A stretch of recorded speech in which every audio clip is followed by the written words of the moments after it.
In a sacred grove where gods once walked, there lived a youth named Narcissus. His beauty was beyond compare. Even the wildflowers bowed as he passed by. The gods themselves couldn't help but take notice of this extraordinary being. His mother was Liriope, a river nymph of rare grace. His father was Cephisus, a mighty river god. When he was born, they sought the wisdom of Tiresias, the blind prophet. "Will our son live long?" they asked. "Only if he never knows himself," came the cryptic reply. As Narcissus grew, his beauty only increased. Everyone who saw him fell instantly in love, but his heart remained cold as marble. He turned away all who sought his affection, finding none worthy of his attention.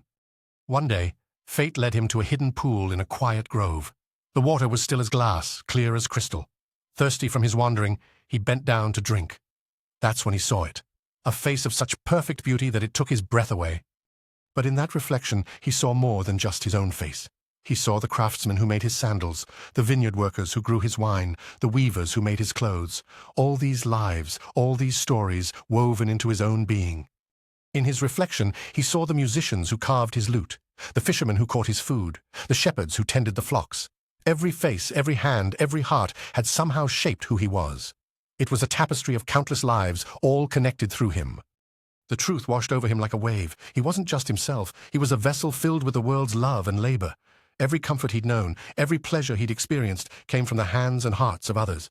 He reached out to touch this beautiful world he saw within himself, but each time the water would ripple and break the image. He was confused, lost, uncertain why this beauty remained just beyond his grasp.